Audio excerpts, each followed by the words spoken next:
Welcome back to Plot Off the Press from our long holiday hiatus. Um, we're coming to you talking about a couple movies today, but first off, good to see everybody. Hope everyone had a good New Year, Christmas, Thanksgiving. I think it's been like 3 months now. Feels like forever. Yeah, we're like the worst regulated podcast ever, but hey, here we are. Well, we all had some work drama. It's been a lot. Yeah, well, there's been a lot of drama in like all life, but here we are. We're doing Leon the Professional today, which is a 1994 movie. On IMDb, it's actually got an 8.5 out of 10, which seems pretty high for IMDb, especially when you talk about a movie where a little girl tries to like rape a man. Hold on now. That's a little much. She has an infatuation with him, sure, but I mean, she's going through But look how fucked up her life is. Blame her. first time she's actually had someone be like nice to her for fucking like ever. I mean, Okay, but she is inches away from rape. no, that's Like her trying to rape him? Yeah. Oh, it's no Super when with Rainn Wilson where she actually does rape him. Well, yeah, that was a different thing. Yeah, I mean, it was like okay, she came. I mean, like whoa, that was. I think every like little girl has Welcome back. every little girl has a crush. I mean, come on. Yeah.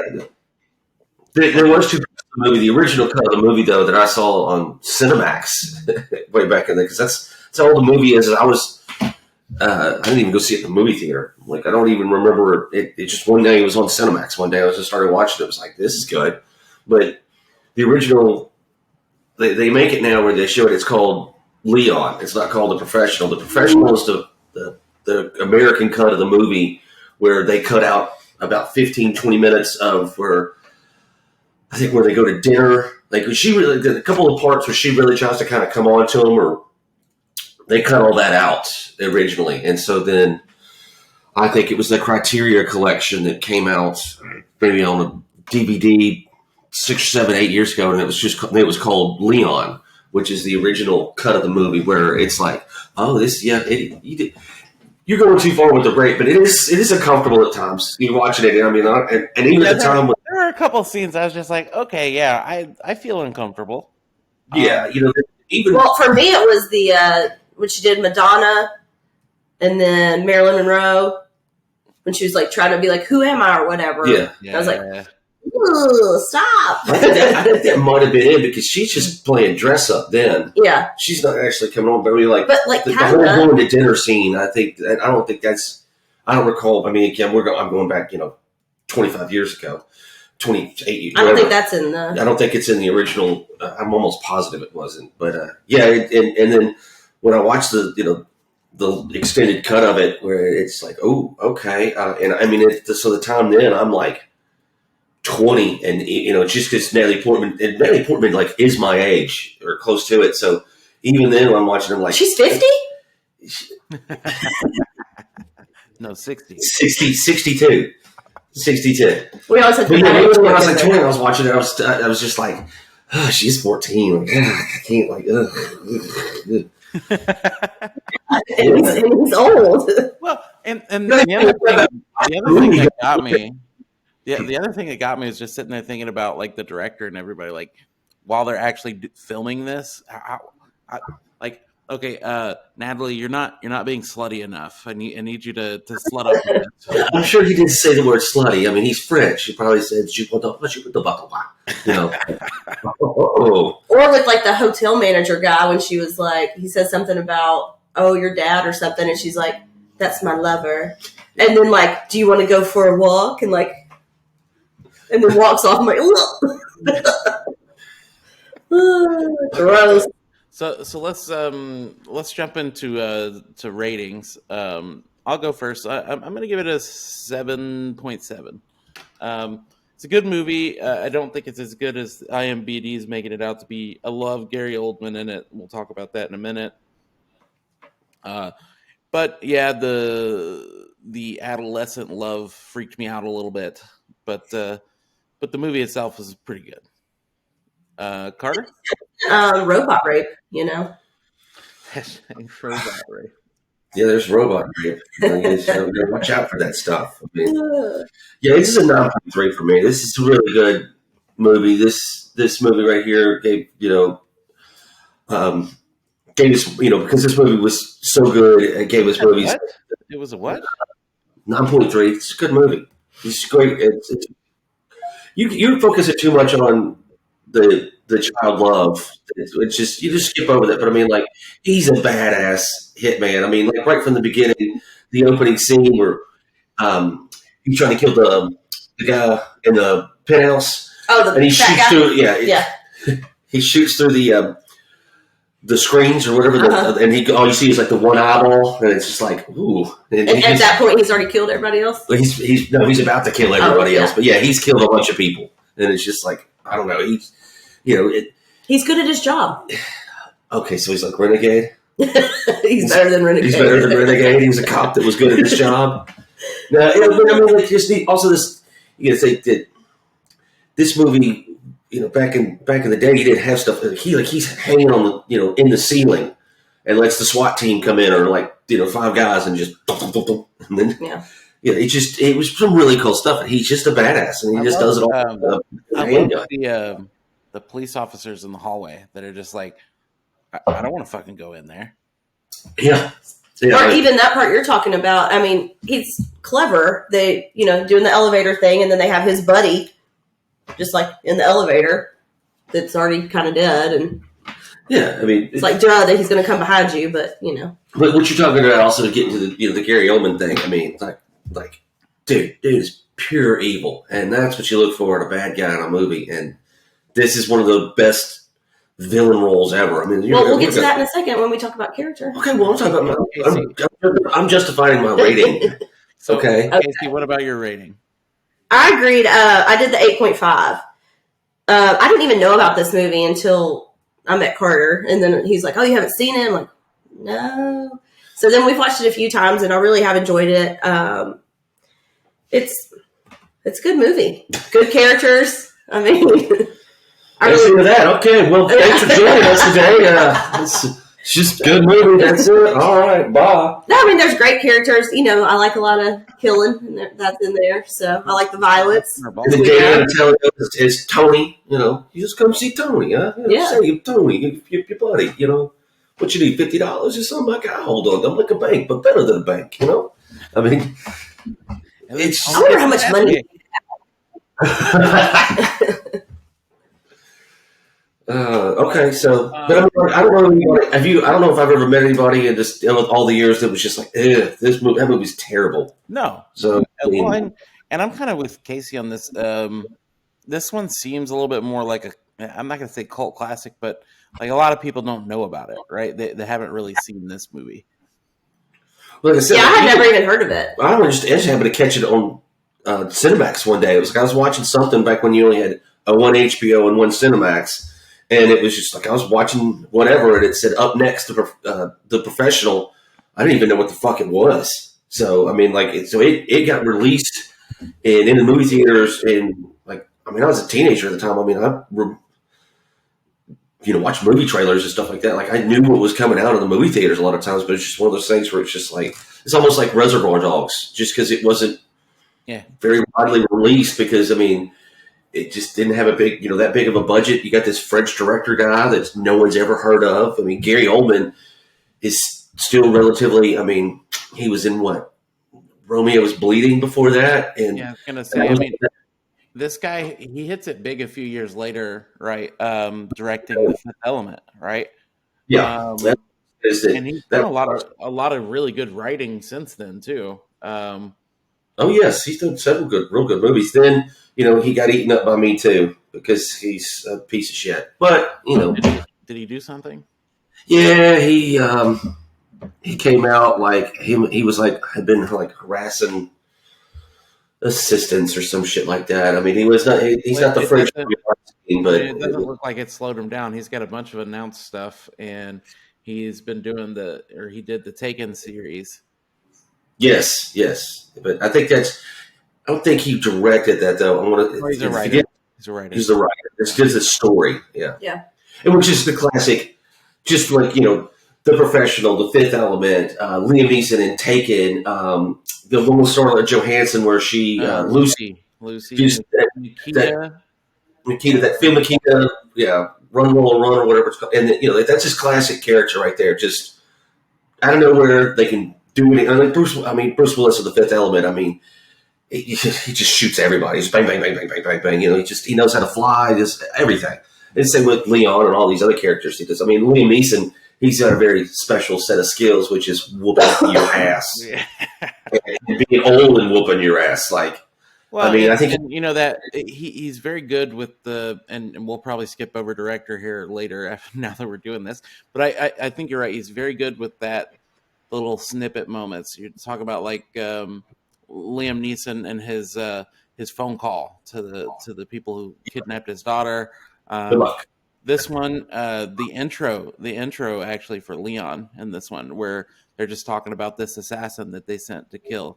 And like you said, it's that first scene where he's in the room, kills everybody, and then leaves one guy alive to tell the tale. He puts him on the phone. Yeah. Well, he leaves him alive because the guy paying him told him to. Yeah, it was like, what do you want me to do? Put them on the phone. And that's what he said, make him understand, but leave him alive. Yeah. Yeah, but he's just... Sure, yeah, of course I do. You knifed him, I throat. Let's talk about our favorite character then. I feel like we might have the same one. I don't know. I don't see why we wouldn't all have Gary Oldman. I think we probably already do. Yeah, Gary Oldman. Yeah. When he does the little sniff seizure thing, just oh no, he's that's a bad motherfucker. Yeah, he's cracking his pills, putting them up. Well, then when he's got the earphones in, it's you don't want him to take the earphones out. Yeah. You don't like Beethoven? Bang, bang, bang, bang. I mean, don't get me wrong. Leon is good, and with the plants his buddy, all the milk that he drinks for no reason, But yeah, Gary Oldman, Gary Oldman's not in the movie that terribly that much. I mean, he's really not. And I just want to think about even at that time. I'm trying to go back here because the range. Because he had already done Bram Stoker. He had already done Dracula. Then see, I don't make a mistake then. I thought that was after that, but no, I guess Dracula was super early. It's 92. Okay, and that I went to go see that in the movie theater, but my dad had to okay it. They're like, this has got a lot of nudity in it, and he was like, oh, it's a vampire. There's a vampire sex scene, and it's pretty cool. With Keanu Reeves, no less. So your dad went with you? No, he didn't go with me. He didn't want to go. My dad went to the bar, but he was dropping me. Oh, he had to buy the ticket or something? Yeah, they were like, you can't buy a ticket for this. And I was like, I got my dad, and they're like, well, we need to talk to him. I was like, and I never forget my dad too. I went back down there. He was like, what the fuck? What? And I was like, they want to talk to you for some reason. They want to make sure. And he was like, God, mother, slams the truck door. Goes. He was ready to go to the bar. Yeah, he's like. But I don't give a. He was like, sir, this movie, because he's like, I don't give shit. He's fucking 13. I don't give a fuck. It's like, okay, because that was 17 or less accompanied by an adult. When MA-17, I think, or whatever the rating. It's rated R. It wasn't MA-17. Do they even do that anymore? Oh yeah, actually. So when I was in high school, a whole big group of us went to see Superbad, and Superbad was at the Cordova Malco. They had rated it a little higher than it was actually rated, and I had to get someone that was 22 to buy me a ticket. Oh, which was nuts because I was 16 or 17. I was like, why the fuck can't I go in this movie? It's I can go in every rated R movie ever, and I can't go into this. And then the whole first half of the movie, they have a box of dicks. So. Yeah, true. Yeah, there's a few cuss words in the movie too. but no, I think we all like Gary Oldman here. I really enjoy, like you said, how evil or how bad he is, and really the ambiance he puts out, and really I think about Gary Oldman as a whole and his kind of whole repertoire, going back and forth between he's the bad guy in Air Force One. Not a great movie, but a great bad guy. Yeah. Scary Gary. Yeah. Lost in Space, The Fifth Element, Quest for Camelot. He was actually one of the bad guys in that. And I forgot about this. He played Mason Verger in Hannibal too, with the fucked up face. Yeah. Excuse me there. Allergy season. Whew, man. Yeah, but Gary Oldman, though, and The Fifth Element, though, it's what keeps happening to his accent? He keeps like he's country one minute, then he's kind of not, then he kind of talks like I feel like Daniel Day-Lewis and Maybe he has like personality. He's not the accent you want, but the accent you need. I don't know about that one either. I don't know about That's that. why it changes, because your needs change throughout the movie.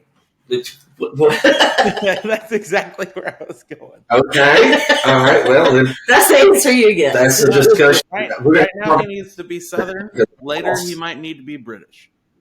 Yeah, who knows? Well, again, it's just like Kevin Costner in Prince of Thieves. That's always the best. I mean, he's English, bad English for the first 5 minutes. This is English courage, and it's like, ooh, that's bad, Kevin. Sam Neill in Jurassic Park has his New Zealand accent in the first couple of scenes that they filmed, and then after that drops it. Yeah. But hey, by the way, he's coming back for the last Jurassic I'm Park. actually excited about that. I He's love coming that back. cast. Please let it be better than the last one. Yeah, I agree. Anyway, so let's jump to our favorite scenes. I'll kick off. I really love, kind of two. Really, I like the first apartment scene when Gary Oldman comes in and you're introduced to the character, but also really like him in the bathroom scene when homegirl comes in and acts like she's going to do something to him, and he just scares her the fuck into silence. Oh, in the bathroom? Yeah. Probably all he has to do is talk to her. Do something. Well, he was going to do something, and then that dude came in the bathroom. There's no telling. Dude with the long hair. I mean, she might have tried to rape him. I mean, so. Oh, that's not her type. Yeah, you're right. Not her type at all. Oh, no, not at all. He wasn't Harvard material. He wasn't tall enough for sure. Casey, what about you? What's your favorite scene? I like the little pig scene towards the beginning when, her whole family is dead. She's knocking on his door like, please answer. And he does. And then she's telling him, what happened or whatever. And then talk about pigs. And she's like, they smell like shit. And he goes, I have a pig in my kitchen. She's like, you don't have a fucking pig in your kitchen. I was just in there. He's like, yeah, dude, hang on. He goes in there and he's making all the pig noises and stuff. And then he's got the oven mitt that's a pig. And he's like trying to cheer her up. And of course he's a hardcore killer and he's pretending to be a damn pig just to cheer up this little girl. So I thought that showed her family's bled to death in the other room. He's cheering up with the pig oven mitt. And then she sleeps with it later. I don't know if y'all noticed that. I just showed like a different side of him. Well, he's the Bubba Gump hit I mean, come on. Stop. Oh, I like that. I mean, Forrest and Bubba together. He's, stone cold. But I mean, he's in there, just wiping down the plant like he's giving it a shower. He's definitely a little slow in the head. You know what I mean? But he's a badass dude. I mean, so yeah, but. Best scene, I'm with you on a couple different scenes there where Gary Oldman kills everybody. It's just so brutal and vicious. But then it follows it up because right after that, which is just so it's so traumatizing. When she's ringing the bell to get in his door, she's like, please, and she's trying not to cry and hold it together with the groceries. And then when he lets her into it, I love it when he's looking through the peephole and he's kind of putting the gun like, right here. That's a really good scene. But I mean, I really think, because that all together, I really have to go with, again, I'm going to go with the opening scene just because, like I said, the first time I watched it, like I didn't know nothing about it. And I knew when I, you saw the bullet holes go boom, boom, boom, boom, and the one eyeball through it. And then he murdered. It's like, Okay, well, this is. I mean, I'm hooked. I'm gonna watch the rest of it regardless, and then somehow it even gets better and better, and it's just one of those things where it was like it had been like buying Microsoft in the '80s. It's just like that beginning sure, thing too. yeah. You talked about he only left that one person alive, but that girl, the girl that was with the guy, I guess she was in the bathroom or something, and he's got the knife to him, and the girl's like has a towel on and all her stuff, and she's like, "Okay, I'll talk to you later." Like, haha, and it's just like, okay, and she just walks out. Yeah. Hey, look, he's professional. I mean, what can I say? If you're not on the list, but that kind of made he's not killing anybody unless that for fun. But it was just a hint of humor in that scene as well. Oh, hey. Yeah, I think Luke talking Besson, the director, does a really good job with the action movies with a story. Yes. Story. Yes. All right, so let's talk about casting. Are we recasting anybody? Do we like who's in the movie? Oh, I mean, I wouldn't want to, but just simply because we can do it because it's fictional. I mean, I think that I think I put him in here somewhere, but just because he's could have the right accent and he doesn't need a whole bunch of lines. But Jean-Claude Van Damme could have been in it. I mean, he just like hard target, he doesn't need to speak a lot. But he could have gone, and then it also have been believable, like him probably, doing the splits above the door and shit like that. Because was it John Reno, whatever? Yeah, Reno. He's a pretty big dude, but I mean, I don't think of him like, aside from this movie, really anything else he's in, it's like, oh, he's a badass. I mean, he doesn't really. I mean, he's French. I mean, I gotta be honest. The only other movie I think of him in is that Godzilla with Matthew Broderick. Oh, don't mention that fucking movie. That terrible fucking movie to me. But I really don't remember him in anything. Oh, well, really either. I think he's. I looked him up, and I really didn't. The movie French Kiss, isn't he trying to catch Kevin Kline and Kevin Kline, a con artist in that? He's in several different things. Yeah, but he's always like a side character, though. Right. Yeah, but like I said, he usually plays like a French police inspector that just smokes a bunch of cigarettes and shit like that. But he's been in several different things. I mean, I looked it up, but I mean, it's still nothing. What I really, really, really would have liked, and of course, the story had to be rewritten a little bit just because of his ethnicity. But I think Chow Yun Fat would have been perfect as a professional in it because also he could, yeah. I think he could have done. I think he could have He's a very big Asian man too. I mean, he's intimidating I think he's 6'3", 6'4". He's tall. I think he was still doing movies in Hong Kong, and he was super. Yeah, he was. But I mean, he's in like The Killer and Hard Boiled. But again, he spoke English, so I mean, again, he doesn't have a lot of lines, and you just flip around a little bit. Danny Donatello could still have been in there as Tony, but then you just have him fresh off the boat, from Hong Kong. Yeah. You know what I mean? Because that's what Jean Reno is that he's I think that's supposed to be Italian or French or something in this movie, something like that. But he didn't speak any English, so I think those would have worked real good. Just because, and also Chow Yun Fat I could put him in just about anything, really. I mean, he's just I was thinking about Paul Bettany. Okay. If you guys don't know, he was. I'm trying to think. He was in Legion. He plays Jarvis. Mm-hmm. Yeah, he's Vision. He's Vision. Vision. He's Jeffrey Chaucer in First Night. Yeah. I think he would have done really well. And then I was also thinking about Wesley Snipes, kind of that Blade vibe. But Wesley Snipes is such an asshole, though. I know. He's just you put him in the movie. No, it's Wesley Snipes. You really see Wesley Snipes, and that would have been right up there for he just started making really bad movies. I mean, that would have been right before The Art of War, because that was about probably after Passenger 57, and I know after White Men Can't Jump, so he'd have been a big ticket right in there at 94. But then, I think it was The Art of War. That was really the end of it right there. I mean, Yeah, he did Blade. He did 3 of those, and they were all right. Kind of fun for. But other than that, like really, that was he did. It just really went downhill for him. He didn't really make anything that. In '94, he had just finished Demolition Man. Okay, see that's a fun movie because who doesn't know how to use the 3 seashells? I mean, I think that's been like one of the biggest questions for me for decades. What the fuck do they mean by these 3 seashells? Someone please make a sequel just to explain it.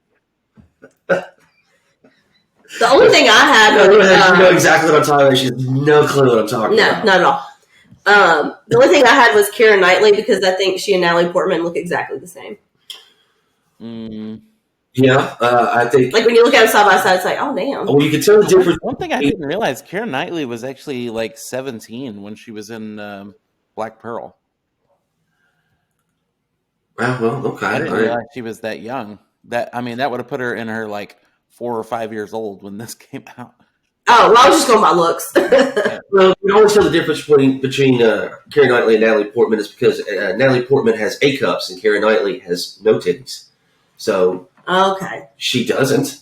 I'm just saying they look a lot alike. Okay, I'll give you that. 12, 14-year-old girl, they all have A cups. No, I'm not talking about in this movie in particular. I'm talking even Natalie Portman grown up now. Jesus, everybody calm down over here. Don't report me. Corner guy, we got 14-year-old titties. Look, we got 4 viewers. We got 4 viewers. I think we're okay. All right. So I'll skip over director because we've already done that. Do we want to talk about some plot holes and comments? You guys got some plot holes? Well, sure. I mean, all right, hit us with it, Professor Mann. No, after you.